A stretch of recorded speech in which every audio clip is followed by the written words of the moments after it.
নমস্কার। মায়াপুর ইস্কনে যে চন্দ্রোদয় মন্দির রয়েছে তার গেটের সামনে দাঁড়িয়ে রয়েছে এখন আমরা গতকাল এসে মায়াপুরে পৌঁছেছি, কিন্তু গতকাল রাত্রি হয়ে গেছিলো, তাই গতকালের ভিডিও তো করা সম্ভব হয়নি। আজকে আমরা মায়াপুর দেখব, মায়াপুর ঘুরবো। আমরা রাত্রিবেলা কাল 9টার সময় এসে পৌঁছেছি, কিন্তু এখানে তখন জায়গা পাইনি। বাইরের একটা হোটেলে আমরা রুম নিয়েছি, আর সকাল থেকে আমরা বের হয়েছি মায়াপুর দেখার জন্য। চলুন ভিতরটা ঢুকি, দেখে নিই।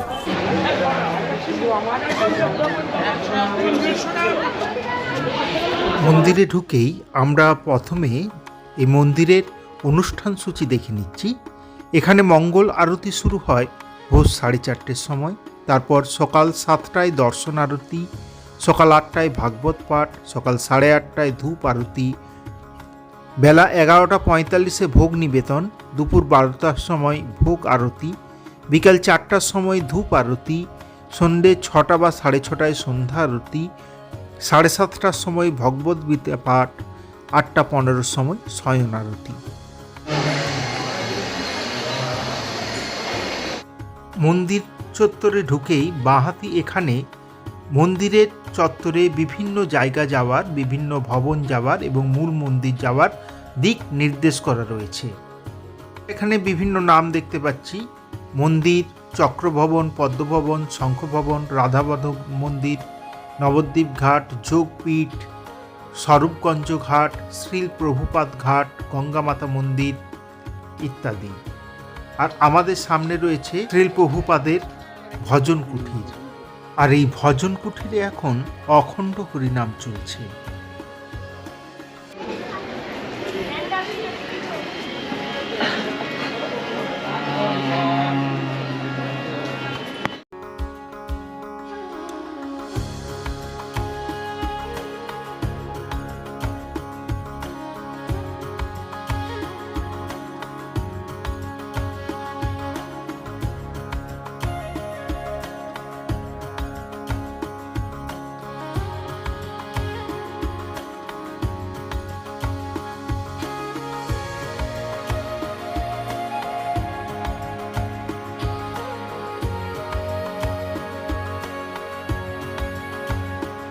হলো ইস্কন চন্দ্রোদয়ের মূল মন্দির, আর আমরা এখন মূল মন্দিরের পাশ দিয়ে চলেছি। আমরা ডানহাতি মূল মন্দিরকে দেখতে পাচ্ছি। আমরা সামনে এগিয়ে চলেছি জুতো খুলে রাখার জন্য, আর এই হলো সামনের জুতো খুলে রাখার জায়গা। এখানে বিনামূল্যে জুতো রাখা যায়। এই হলো গোবিন্দাস প্রসাদম, এখানে থেকে প্রসাদ যে কেউ কিনতে পারেন। তার পাশাপাশি এখানে ঘি, মধু, সেন্ট ও বিভিন্ন ধূপ বিক্রি হচ্ছে।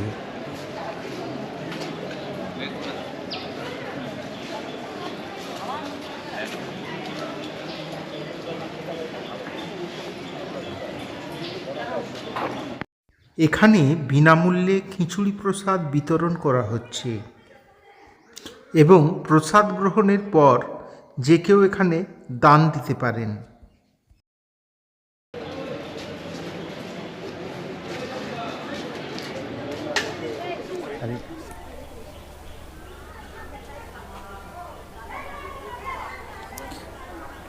এগুলো সব কি ভাষায় রয়েছে? সব রাশিয়ান ভাষায়। রাশিয়ান ভাষা। রাশিয়ান ভাষায়, আর এখানে অল্প বাংলা, হিন্দি দুইটা বই আছে। আচ্ছা, এটা হিন্দি, এটা ইংরেজি। তাহলে আপনিও কি রাশিয়ান? আমি রাশিয়ান। আচ্ছা, আমি এখানে থাকি। আপনি এখানে থাকেন।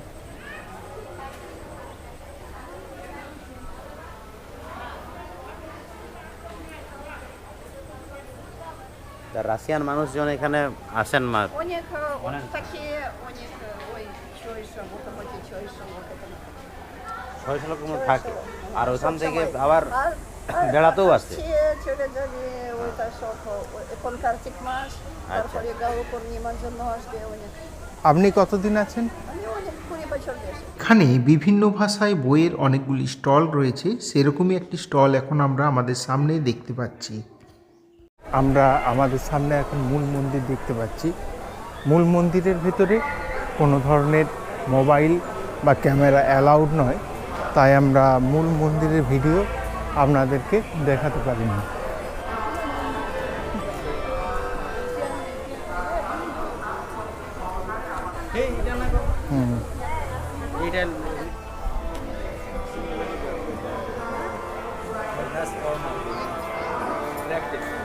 আমাদের ডানহাতি এই ভবনটির নাম হলো পদ্ম ভবন।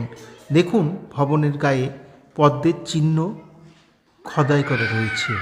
আর ডানহাতি এই চক্র চিহ্ন সম্বলিত ভবনটির নাম চক্র ভবন।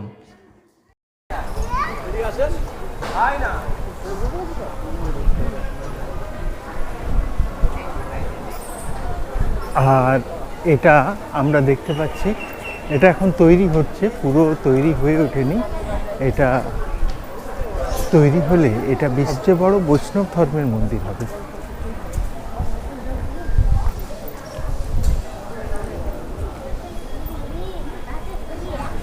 আমরা এখন যে চত্বরে এসে প্রবেশ করছি এখানে সমস্ত থাকার জায়গাগুলো রয়েছে। সামনে দেখতে পাচ্ছি শ্রী চৈতন্য গৌড়ীয় সেবাশ্রম, তার পাশে রয়েছে মায়াপুর ট্যুরিজম সেন্টার।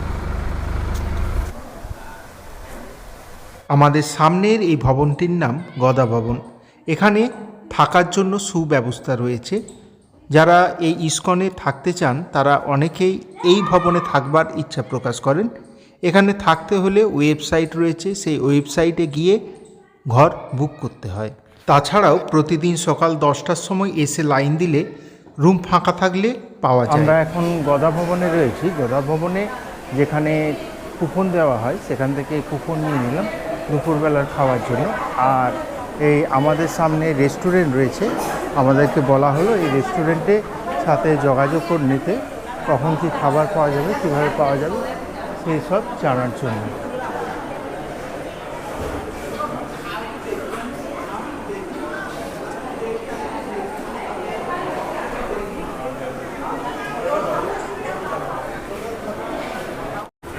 আমরা এখন গদা ভবনের যে রেস্টুরেন্ট রয়েছে রাধাকৃষ্ণ প্রসাদম সেখানে এসেছি।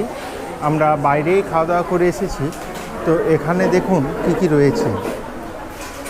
এগুলো রয়েছে স্ন্যাক্স জাতীয় দ্রব্য, কেক রয়েছে, সকালের টিফিনের ব্যবস্থা এখানে রয়েছে, পাস্তা রয়েছে, পনির রোল রয়েছে, ভাটুরা, মশলা পরোটা, ভেজ রোল, পকেট বার্গার, সমস্ত কিছুর দাম পাশে পাশে লেখা রয়েছে।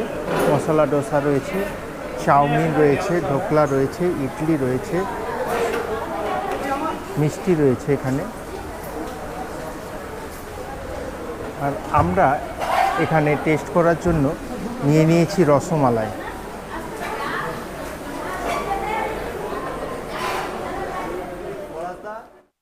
খাওয়ার জন্য যে 120 টাকা দিয়ে কুপন কেটেছিলাম সেই মোতাবেক এখন আমরা দুপুর 1:30টার সময়তে খেতে ঢুকেছি। এখানে চেয়ার টেবিলে বসে খাওয়ার ব্যবস্থা রয়েছে। আমাদের থালা দেওয়া রয়েছে, থালার উপরে রয়েছে কলা পাতা, তার পাশাপাশি 6টি বাটি দেওয়া হয়েছে। থালাতে দেওয়া হচ্ছে ভাত, ডাল, 2 ধরনের সবজি রয়েছে, তার মধ্যে একটা রয়েছে পনিরের সবজি, রয়েছে ঘি দেওয়া রুটি, বেগুনি দেওয়া হয়েছে, স্যালাড দেওয়া রয়েছে, রয়েছে চাটনি, পাঁপড়, গোলাপ জামুন, পায়েস এবং সব কিছু আনলিমিটেড দেওয়া হচ্ছে। এখানে সবাই খুব শান্তিতে আরামে বসে খেতে পারছেন। রাত্রিবেলা খাওয়ার জন্য আমরা 50 টাকা দিয়ে কুপন কেটেছিলাম। 50 টাকায় এখানে এভাবে বসে খাওয়ার ব্যবস্থা রয়েছে। আমাদের প্রথমে লাইন দিয়ে খাবার নিতে হয়েছে। এখানে রয়েছে ভাত, ডাল, রুটি, একটা কোপ্তা ধরনের তরকারি এবং একটি মিষ্টি। পূর্ণ হয়নি, হয়ে যাওয়ার কথা ছিল, কিন্তু একটা আর্থিক বিষয় রয়েছে, তাই এখনও এটা সম্পূর্ণ হয়নি। আশা করছি আমরা এরপরে যখন আসবো অবশ্যই সম্পূর্ণ হয়ে যাবে। এই পর্বে এ পর্যন্তই। সামনের পর্বে আমরা নবদ্বীপ ও মায়াপুরের দ্রষ্টব্য স্থানগুলি ঘুরে দেখব এবং আপনাদের দেখাবো। এতক্ষণ আমার সঙ্গে থাকার জন্য অনেক ধন্যবাদ। আর যদি এ ধরনের ভিডিও আপনাদের ভালো লাগে তাহলে চ্যানেলটি সাবস্ক্রাইব করবেন এবং পাশে থাকবেন।